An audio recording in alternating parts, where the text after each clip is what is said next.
Good morning students.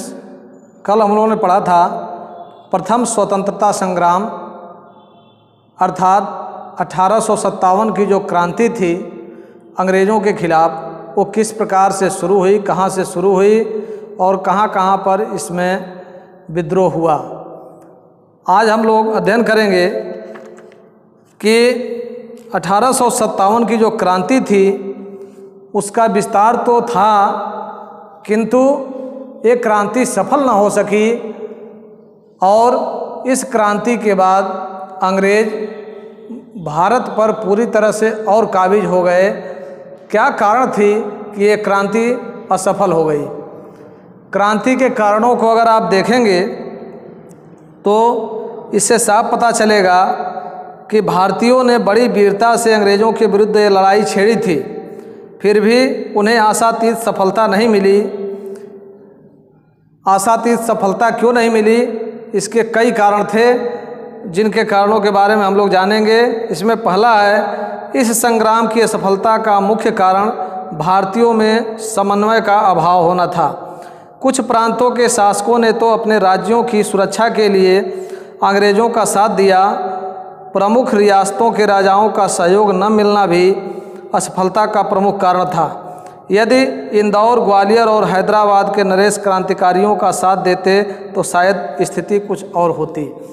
आप जानते हैं कि इस क्रांति में जो भारतीय नेतृत्वकर्ता थे, भारतीय राजा थे, उनमें आपस में समन्वय नहीं था और समन्वय न होने के कारण ये क्रांति जो है सभी लोगों ने इसमें भाग नहीं लिया। कुछ अंग्रेज़ों की तरफ हो गए भारतीय राजा, कुछ अंग्रेज़ों की तरफ हो गए और कुछ अंग्रेज़ों के खिलाफ लड़ रहे थे और इसलिए ये क्रांति सफल नहीं हो पाई। भारतीयों की शक्ति कई जगह बट गई और बटने के कारण अंग्रेज़ों के खिलाफ जितना दबाव बनना चाहिए था वो दबाव नहीं बन पाया। दूसरा इसका कारण था कि क्रांति में योग्य एवं कुशल नेतृत्व का अभाव था। बहादुर शाह विद्रोह के समय लगभग 80 वर्ष के थे। प्रत्येक क्रांतिकारी नेता ने अपने ढंग से क्रांति का संचालन किया। जैसे कि पहले बिंदु में भी बताया गया कि भारतीय जो नेता थे, भारतीय जो नेतृत्वकर्ता थे, उनमें आपस में समन्वय नहीं था। भारत में विद्रोह का जो नेतृत्व करने के लिए मुग़ल बादशाह बहादुर शाह जफ़र को चुना गया था। बहादुर शाह जफ़र चूँकि बूढ़े हो चुके थे, उनमें नेतृत्व करने की क्षमता उतना नहीं थी और न ही वो लड़ाई में भाग लेने की स्थिति में थे। और जितने भी क्रांतिकारी थे उन्होंने अपने अपने हिसाब से अंग्रेज़ों के खिलाफ लड़ाई छेड़ी और इसी कारण से माना जाता है कि ये क्रांति सफल नहीं हो सकी। तीसरा कारण अगर देखेंगे आप, अंग्रेज़ों ने सिख फौज की मदद से 1857 की क्रांति को दबाया। अंग्रेज़ जो थे, अंग्रेज़ों की फौज में सिख सैनिक भी थे। सिख सैनिकों को अंग्रेज़ों ने आगे कर दिया, भारतीयों के खिलाफ ही भारतीयों को ही लड़ा दिया। और भारतीय चूँकि सैनिक जो थे वो जानते थे कि भारतीय किस तरह से युद्ध करते हैं, उनको किस तरह से पराजित किया जा सकता है और इस संघर्ष को दबाने में वो कामयाब हो गए। भारतीयों की तुलना में अंग्रेज़ सैनिकों के पास अच्छे किस्म के हथियार थे। अंग्रेज़ी सेना ने नई राइफल का प्रयोग बड़े अच्छे ढंग से किया, जबकि भारतीय सैनिकों के पास गोला बारूद की भी कमी थी। आप जानते हैं कि भारतीय युद्ध कला जो है उसमें बंदूकों का प्रयोग नहीं होता था, उसमें तीर, कमान, तलवार, लाठी, डंडा, इन सब से युद्ध होता था। जबकि अंग्रेज़ जो थे वो अत्याधुनिक हथियारों से लैस थे। उनके पास बंदूकें भी थीं, उनके पास गोला बारूद भी था, उनके पास तोपें भी थीं, जो कि भारतीय सैनिकों के पास नहीं थी, जिस कारण से भारतीय सैनिक अंग्रेज़ों का मुकाबला नहीं कर सके और इस लड़ाई में वो पिछड़ गए। इसके बाद आता है कि 1857 की क्रांति का परिणाम क्या हुआ। 1857 का प्रथम स्वतंत्रता संग्राम भारतीय इतिहास की एक महत्वपूर्ण घटना है। इसने एक युग का अंत कर दिया और एक नवीन युग के बीज बोए। प्रादेशिक विस्तार के स्थान पर आर्थिक शोषण का युग प्रारंभ हुआ। सन 57 के विद्रोह का यद्यपि पूर्णतया दमन हो गया, फिर भी इसने भारत में अंग्रेजी साम्राज्य के जड़ को हिलाकर रख दिया था।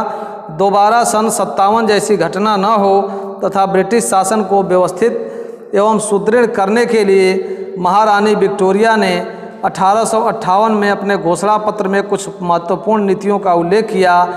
इस घोषणा से दोहरा नियंत्रण समाप्त हो गया और ब्रिटिश सरकार ही सीधे भारतीय मामलों के लिए उत्तरदायी हो गई। इस क्रांति ने भारतीयों में राष्ट्रीय भावना का संचार किया और उन्हें अपनी मातृभूमि को विदेशी शासकों से मुक्ति दिलाने के लिए प्रेरित किया। आप जानते हैं कि 1857 की जो क्रांति थी, इस क्रांति के असफल हो जाने के बाद जो भारत में जो कंपनी सरकार चलती थी, कंपनी का राज्य था, वो कंपनी के राज्य सीधे सीधे अंग्रेज सरकार ने अपने हाथ में भारत का नियंत्रण ले लिया और जो हम लोग कंपनी राज्य के अधीन काम करते थे वो सीधे अब ब्रिटिश सरकार उसके लिए उत्तरदायी हो गई। ब्रिटिश सरकार ने यहाँ पर अपना नियंत्रण स्थापित कर लिया।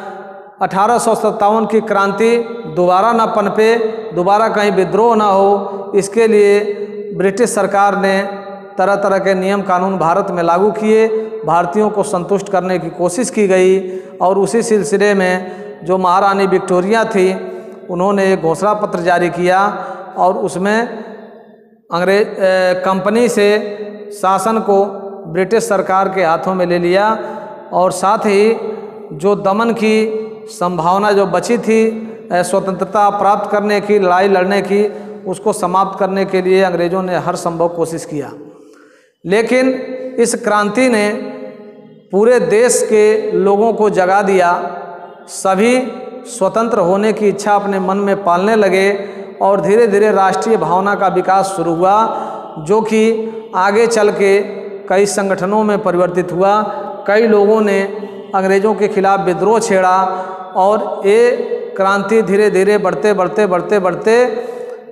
आखिरकार 1947 में देश की आज़ादी के रूप में हमको प्राप्त हुआ।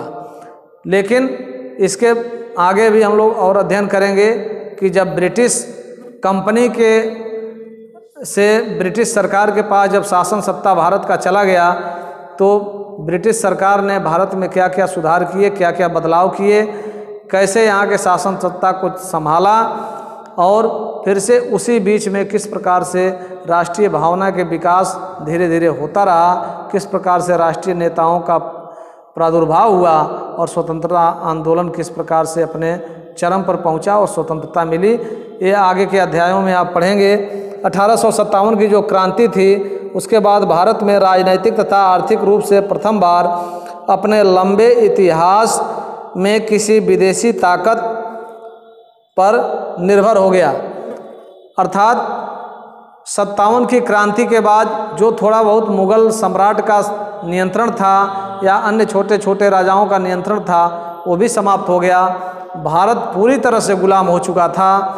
इलाहाबाद के मिंटो पार्क में 1 नवंबर 1858 को लॉर्ड कैनिंग ने महारानी विक्टोरिया का घोषणा पत्र जारी किया था, जो कि 1857 की क्रांति के बाद विक्टोरिया ने जारी किया था। उसको वहाँ पर पढ़ा गया था और इस अध्याय से संबंधित बाकी चीज़ें आपको बता चुके हैं। अब हम लोग इसके आगे अगला अध्याय पढ़ेंगे।